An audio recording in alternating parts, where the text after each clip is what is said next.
Se plonger maintenant dans parents, enfants, mode d'emploi.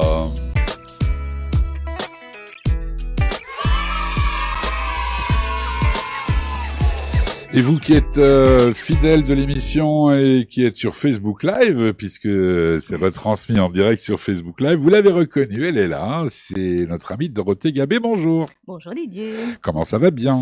Ça va, ça va. Comment est-ce qu'on se sent le 8 mars quand on est femme à Bruxelles? Bien. Ça, c'est une très bonne idée. Alors, pour être raccord avec cette matinale, avec la thématique, bien sûr, féminine aujourd'hui, Dorothée, vous avez décidé de nous parler de quelque chose, finalement, parce qu'on parle beaucoup du droit des femmes, et forcément, à juste titre, des différences hommes-femmes. Oui. Eh bien, pour savoir où on va, il faut savoir d'où on vient. Et donc, quelque part, l'éducation, ça commence par là. Et qui d'autre mieux que Émilie Bénichou et vous-même, puisque vous êtes à la base, je dirais, de tout, puisque vous éduquez des enfants. Alors, on s'est posé la question de savoir comment éduquer les filles et les garçons aujourd'hui, justement, à ces différences. Et je vous écoute religieusement.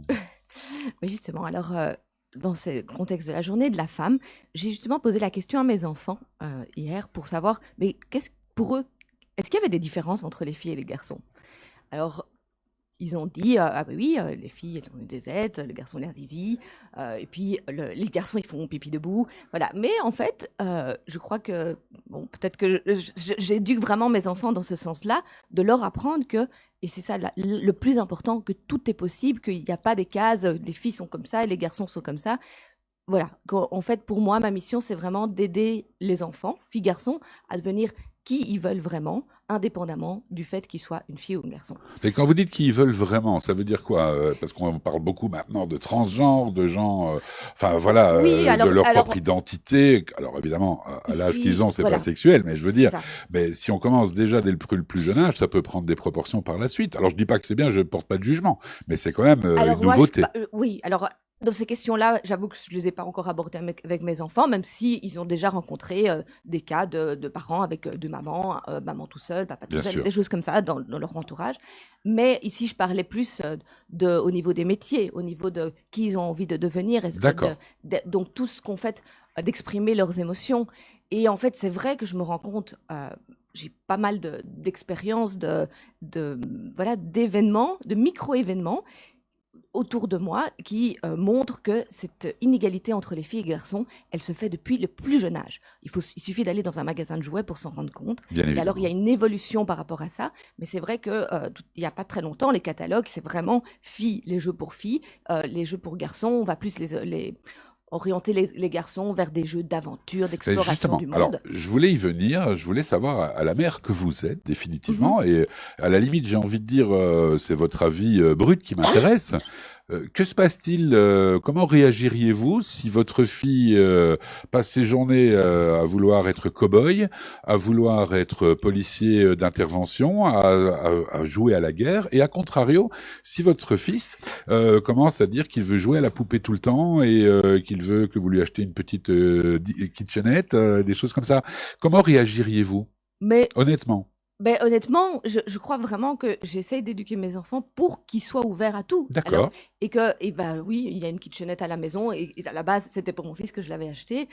Et puis, ma fille n'a pas spécialement joué avec des poupées. Alors, je crois que chez moi, j'ai eu un garçon et puis une fille. Et donc, pour ma fille, elle n'était pas du tout dans ce monde des princesses, des poupées, des ceci. Mais par ailleurs, il y a de toute façon, il y a ce qu'on veut à la maison, et puis il y a l'école, Bien les évidemment. dessins animés, la représentation, et c'est ça qui pose aussi problème.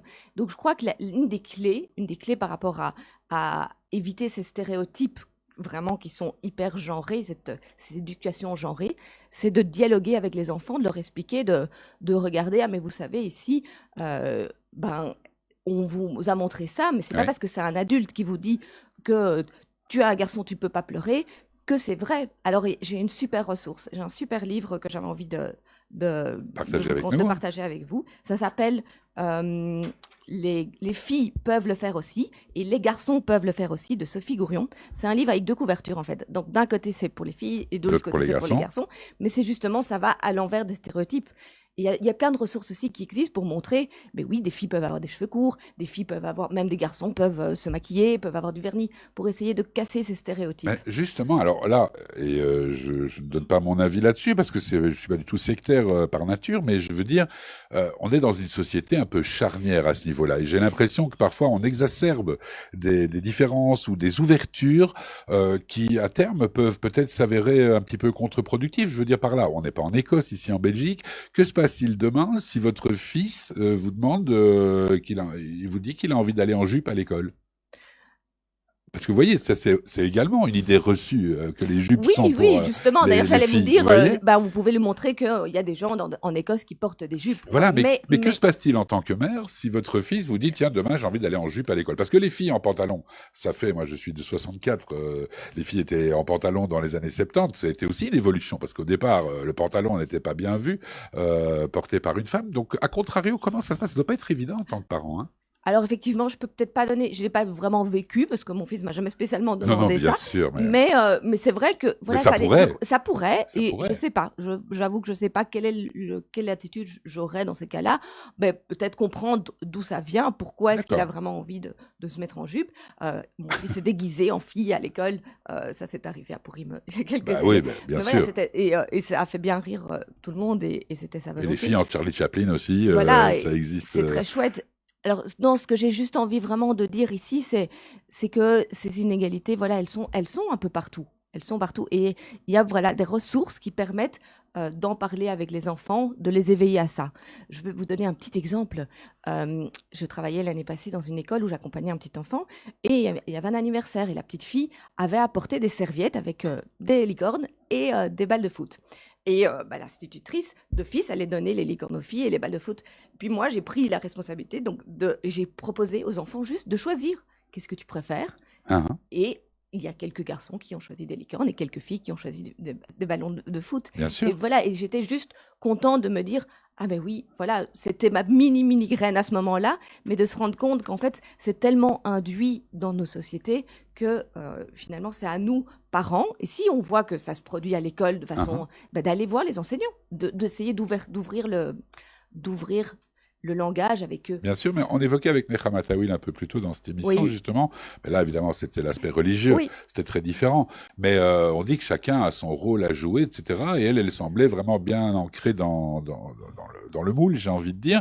Et c'est son choix. Et à partir de là, moi, je n'ai aucun problème. Si c'est le choix des gens.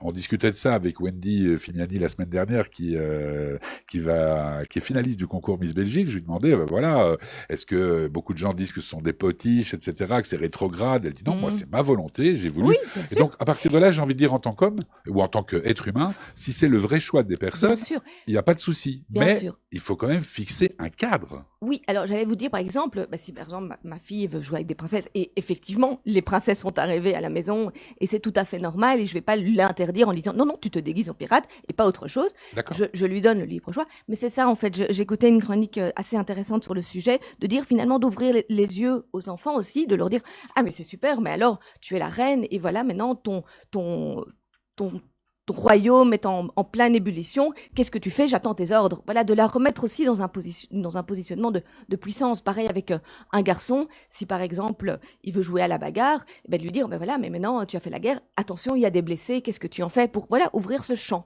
de se D'accord. rendre compte voilà, qu'il y a plein de faces. Parce que c'est ça, en fait, le problème aussi, c'est que ces jouets, on peut dire, oui, les filles, on va plus les faire sur des jouets plus créatifs, du maquillage, du bricolage, tout ce qui est lié à l'apparence, la beauté. Et puis les garçons, les découvertes, les sciences et tout. Mais qu'est-ce que ça va induire? Ça va induire que finalement, on leur apprend des choses différentes. Et aussi bien dans un cas que dans l'autre, aussi bien pour les garçons, on leur apprend pas à exprimer leurs émotions, à développer leur créativité.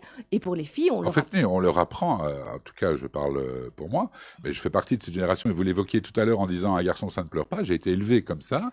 Et donc, c'est pas qu'on les prive on leur dit pas c'est pas on les éduque pas à l'émotion, on les éduque à ne pas Oui, montrer leurs émotions. C'est très, très différent, évidemment.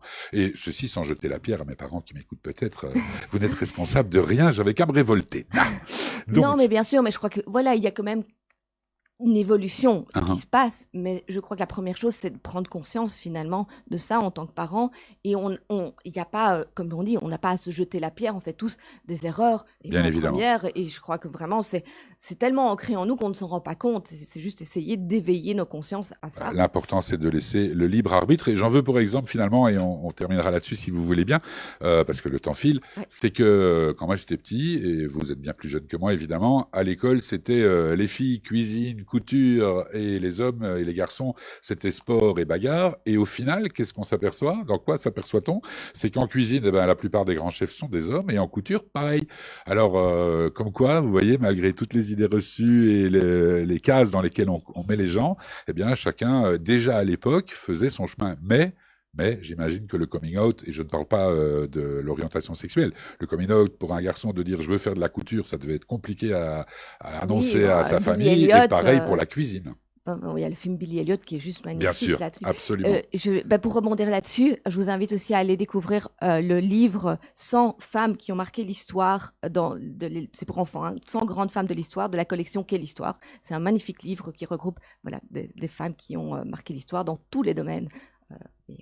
Eh bien, génial. 100 femmes qui ont marqué l'histoire, c'est paru chez, vous C'est l'avez... collection Quelle Histoire. Collection, quelle histoire. Merci beaucoup, ma chère Dorothée. Avec Je plaisir. rappelle que vous avez un blog, Oui, un site internet Rock You Education. Vous pouvez Rock trouver- Your Education, et j'imagine que toutes les références au bouquin dont vous nous parlez seront Oui, sur le je vais podcast. aussi sur le podcast, sur ce que je diffuserai sur Facebook, Instagram, partout. Eh bien, parfait. Merci infiniment, Dorothée. Merci On se à retrouve, vous. nous, dans 15 jours. Avec plaisir. Au revoir. Et puis, bonne journée à vous, Merci.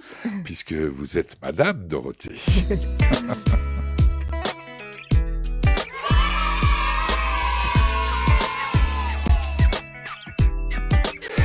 Et voilà, une matinale qui s'achève avec le sourire, le clin d'œil.